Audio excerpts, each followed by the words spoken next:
대한민국영양학과 이신영 교수입니다. 많이 졸리시죠? 제가 2학년 학생들을 3시 반 수업을 하고 있습니다. 네. 무덤입니다, 무덤. 네. 지금 많이 졸리실 것 같은데요. 네, 제가 조금 덜 졸리는 얘기로 하려고 합니다. 왜냐하면 대한민국 조선산업은 다 아시겠지만 이미 세계 1위거든요. 그래서 조선산업 얘기만 하지 않고요. 좀 더 저는 넓은 얘기를 하고 좀 더 미래 얘기를 해보려고 합니다. 여러분 지금 뭐 미국 얘기 많이 하고 있는데요. 우리나라도 많이 어렵습니다. 그 이유가 뭐냐면요. 비저너리가 없기 때문입니다. 비저너리가 없다. 그 얘기는 뭐냐 하면은 미래를 보고 우리 미래에 대한 방향성을 제시해 줄 만한 그런 분이 안 계신 것 같거든요. 우리나라가 지금 이만큼 성장하고 이만큼 발전할 수 있었던 거는 30년, 40년 전에 우리나라에 비저너리들이 계셨기 때문이라고 저는 믿습니다. 근데 지금은 우리나라가 비저너리가 없는데요. 그래서 지금 당장 현실적인 어려움, 지금 이거 해주세요, 저거 해주세요 하는 그런 거 말고 비저너리들이 많이 나오셨으면 좋겠습니다. 그래서 비저너리는 근데 꿈을 꾸지만 많이 들어보셨겠지만 데이드리머랑은 다릅니다. 데이드림은 뭐냐면 몽상을 하는 거거든요. 헛된 꿈을 꾸는. 이제 비저너리가 많이 나왔으면 하는 생각을 하고 있고요. 그리고 이제 제가 늘 하는 얘기 중에 하나가 뭐냐면 노새와 사자론입니다. 그래서 노새는 어떤 동물인지 혹시 아시나요? 노새는 암당나귀하고 숫당나귀하고 암말하고의 이제 교배로 생긴 그런 동물인데요. 그 말은요 힘은 센데 지구력이 약하다고 그러고요. 당나귀는 좀 약하면서 꽤만 쓴다고 합니다. 근데 걔네 둘이 교배를 해서 태어난 노새는 아주 튼튼하고 아주 열심히 일을 한다고 합니다. 좋은 거죠. 근데 그러다 보니까 이혼만 당합니다. 평생 남만 실어주고 사는데요. 그리고서는 가장 슬픈 거는 얘네들은 후손을 못 남기고 죽는답니다. 근데 어떻게 생각해보면 제가 여기 지금 저는 조선해양공학과 교수고 대한조선학회 회장을 했는데 지금 보니까 우리 조선산업에서는 별로 안 나오신 것 같아요. 그래서 제가 마음 놓고 얘기하겠습니다. 우리나라 조선사들이 노새가 아니었나 하는 생각을 하고 있습니다. 왜? 사자가 돼야 되거든요. 유럽에 그런 명문 축구, 명문 왕가 문장을 보면 사자가 많잖아요. 사자가 돼서 세계를 호령해야 되는데 우리나라 조선 사람은 노새로 살고 있습니다. 남이 지어주는 집만 추벌하고 살고 있어요. 그것도 몇 년 하고 계신 줄 아세요? 50년을 넘게 하고 있습니다. 현대중공업이 창업한 지 50년이 넘었거든요. 50년이 넘었는데 아직도 어떻게 생활하고 있냐 하면은 시험 문제를 전전긍긍 고민하는 학생처럼 살고 있습니다. 50년이 넘게 공부했으면요 이미 대학 교수가 되고요 50년 넘게 했으면 이미 정년 퇴임해서 명예교수가 됐을 거예요. 아직도 시험 공부, 시험 문제 뭐 나올까 전전긍긍하고 살고 있거든요. 그래서 그런 것을 좀 벗어나야 되겠다 하는 생각을 저는 계속 하고 있고요. 계속 그 얘기를 떠들고 있는데 뭐 별로 귀담아 들어주는 사람은 없습니다. 그래서 제가 이제 오늘 말씀드리려고 이제 한 얘기는 제가 얼마 전에 이제 어디 부탁으로 기고문을 썼습니다. 그래서 이제 거기에 내용을 가지고 잠깐 말씀드리려고 하는데 거기 제가 주장한 바는 뭐냐면 해양 강국이 되려면 해양 모빌리티가 발전해야 된다 하고 얘기를 했어요. 해양 모빌리티. 왜 해양 모빌리티냐? 우리나라가 지구는 물의 행성이라는 거 여러분들 많이 들어보셨습니다. 그리고 어렸을 때 부루마블이라는 게임 많이 해보셨죠? 부루마블 게임 저도 몰랐어요. 왜 부루마블인가? 이게 외국에서는 모노폴리인데 왜 우리나라 와서 부루마블이 됐지? 근데 그 부루마블이 지구의 별명이었습니다. 나사가 1970년대 초에 나가서 딱 지구 사진을 찍었는데 완전히 파란 구슬처럼 보이는 거예요. 그래서 블루마블이라는 별칭이 생겼는데 그만큼 지구는 물로 가득 찬 행성이고요. 그러니까 물로 승부를 봐야 되는 게 이제 지구입니다. 그래서 다행히 해양부에서는 한 1년 전에 해양 모빌리티라는 딱 기준을 내걸었어요. 목표를 세웠습니다. 2050년 세계 해양 강국으로 발전시키겠다. 구체적으로 뭐라고 했냐면 2027년에 전 세계 첨단 해양 모빌리티 시장의 12%를 차지하겠다 했어요. 근데 좀 아쉬운 게 있었습니다. 뭐냐 하면은 해양 모빌리티를 뭐라고 정의했냐면 이동 수송 수단 그리고 해양 교통 환경 그에 연관된 서비스 약간 한정된 개념이죠. 해양 모빌리티라는 게 약간 이동 수단, 수송 수단 그런데 치중된 느낌입니다. 이게 뭐냐 하면 모빌리티란 단어를 우리가 자동차 회사들한테 뺏겼기 때문이에요. 모빌리티란 단어는 움직이는 거 이동수단, 수상수단이 아니거든요. 근데 현대자동차가 죽어라고 광고를 해댑니다. 왜냐하면 자동차라는 단어는 그래서 젊은이들 표현을 빌면 이미 구린 표현이거든요. 옛날 거예요. 자동차 나온 지 얼마나 오래됐습니까? 자동차라는 표현이 안 먹혀요. 모빌리티란 단어로 멋있게 나간 겁니다. 근데 모빌리티는 그냥 움직이는 이동수단, 수송수단이 아닙니다. 이 모빌리티 제가 찾아봤는데요. 모빌리티는 포괄적인 개념입니다. 그럼 움직임에 필요한 모든 수단과 환경을 통칭합니다. 그러다 보니까 사회적으로, 지리적으로, 기술적으로 다 활용될 수 있는 그런 넓은 의미의 그런 개념의 단어입니다. 해양 모빌리티를 살펴보면 해양 모빌리티를 어떻게 새로 정의할 수 있게 되냐면 물이 있는 환경에서 움직이는 모든 것이라고 정의하면 됩니다. 그러면은 교통 물류는 물론이고요.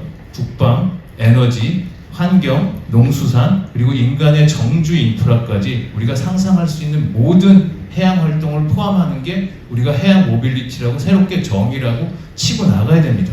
그러면 이런 해양 모빌리티가 과연 뭐 새로운 개념인가? 그동안은 없었던 게 뭐 저 혼자 떠드는 건가? 아닙니다. 사실은 6세기경부터요 해양 모빌리티가 발전했어요. 태평양 한가운데 미크로네시아 연방이라는 그런 조그만 섬들이 모인 나라가 있는데요. 거기에 남마돌이라는 그런 도시가 있었답니다. 6세기부터. 거기 한 100여 개의 인공섬을 지었던 그런 도시가 6세기부터 있었고요.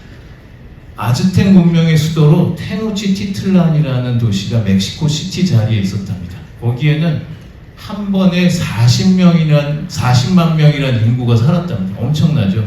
해상 수상 도시인데. 그리고 암스테르담에 우리가 해수면보다 낮다고만 생각하는데 그래서 좋은 점이 뭔지 아십니까? 거기에 운하망이 깔려 있는데요. 운하망의 총 연장이 무려 6,800km라고 합니다. 이거 엄청난 거잖아요. 해양 모빌리티가 그만큼 발전할 수 있는 가능성이 이미 천몇백 년 전서부터 있었다는 거고요. 중국의 경항대운하라는 데가 있는데요. 그거는 운하의 최고봉입니다. 운하인데요. 총 연장이 2,700km예요. 북경에서부터 항주까지 아주 신속하고 안전한 항로를 제공했던 게 이겁니다. 그러니까 해양 모빌리티는 우리가 그냥 자꾸 현대자동차 얘기해서 미안한데 그 자동차 회사에 속아가지고 움직이는 거 그렇게만 생각하시면 안 됩니다. 모든 것을 아울러야 되고요. 근데 그런 인프라의 발전이 있게 되면 뭐가 생기게 되냐면 선박이 발전합니다. 선박이 발전한 게 이제 최초로 이제 선박 비슷하게 나온 게 BC 4,000년 전에 나일강에서부터 나왔거든요. 나일강 제가 이제 조선과 교수니까 선박 얘기 좀 할게요. 4,000년 전에 나일강은 굉장히 천혜의 조건을 가지고 있다고 합니다. 나일강이 하류로 내려갈 때는 배가 그냥 중심도시를 떠내려가면 되죠. 상류로 올라올 때는 그 북쪽에서 나일강은 상류가 남쪽이잖아요. 그러니까 북쪽에서 남쪽으로 바람이 분다고 합니다. 돈만 피면은 쫙 배가 올 수 있었어요. 그런데 이집트는 아주 키가 크고 튼튼한 나무가 없었어요. 그렇잖아요. 거기 환경이. 그리고 옛날엔 그렇게 튼튼한 나무를 다룰 만한 목재 기술도 없었어요. 그래서 파피루스를 가지고 갈대배를 지어서 왔다 갔다 했었던 거예요. 그래서 왜 우리 성경에 보면 모세의 엄마가 모세를 죽일까봐 갈대 광주리에 담아서 나일강에 띄워보내잖아요. 모세의 엄마가 그걸 어디서 배웠겠어요? 사람들이 다 파피루스 갈대배를 타고 다니니까 우리 아들도 저기 실어서 살려야지 그런 생각을 했던 겁니다.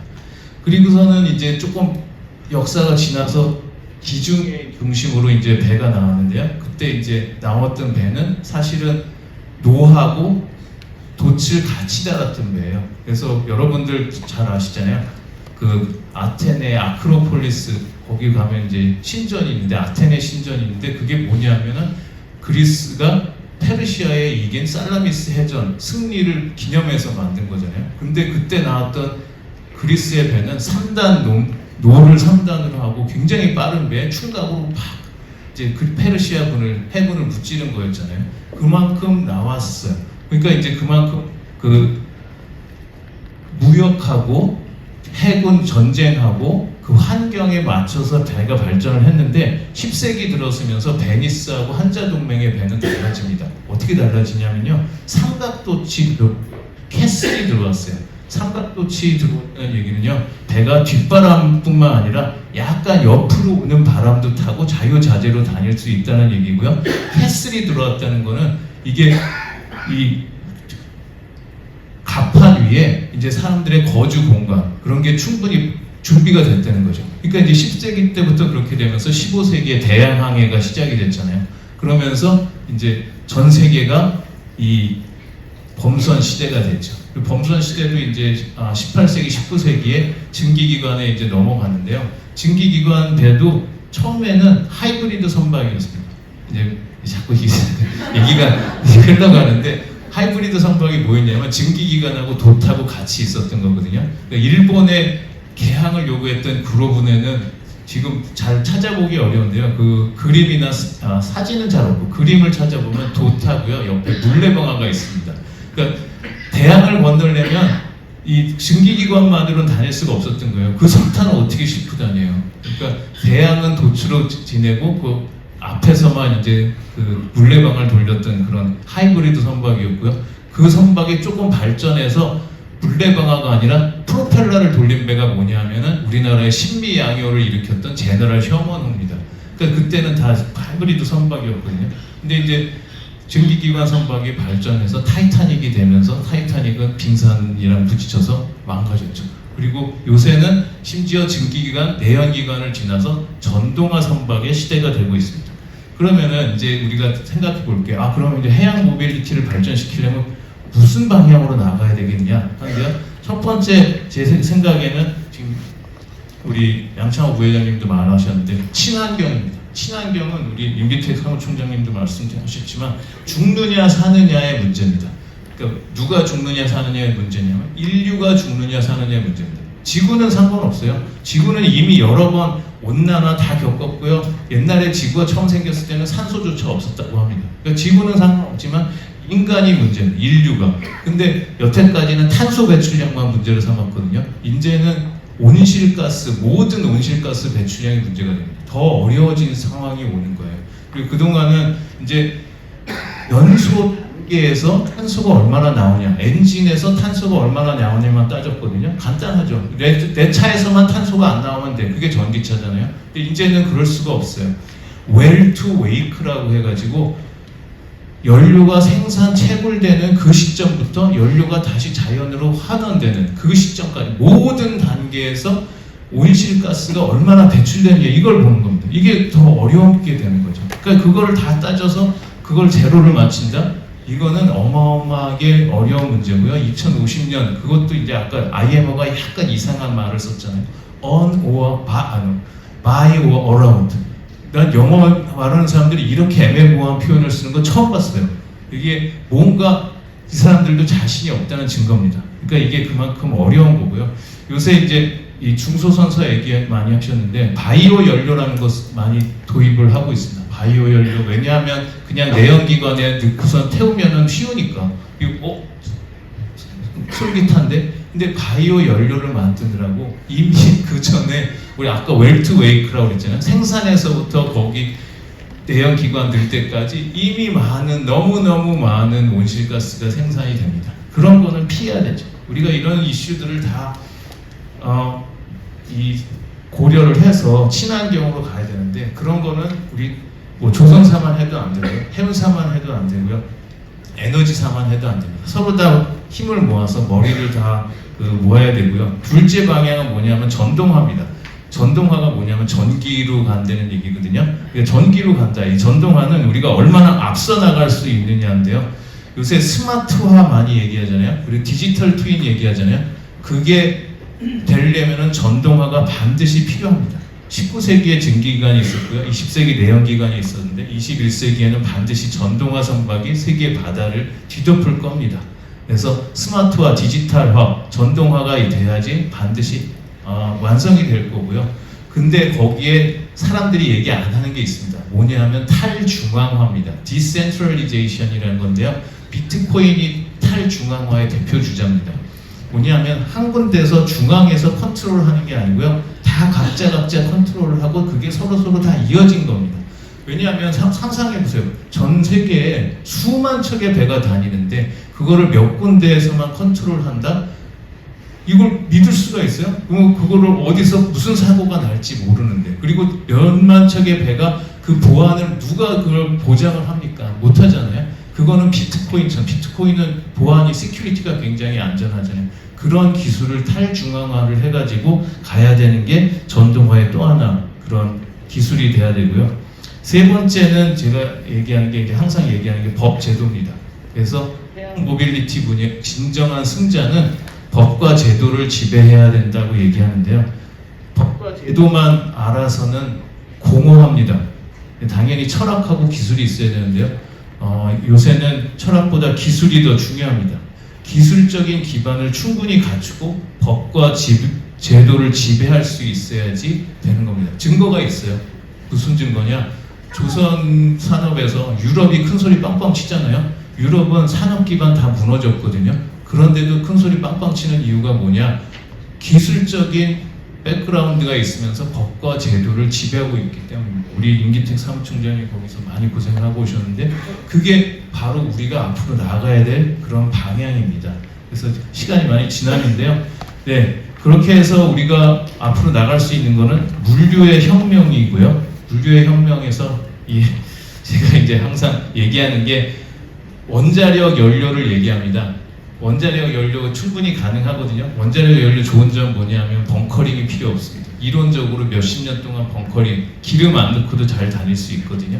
근데 원자력 선박 위험하다고, 위험해, 안 돼, 안전 안 돼.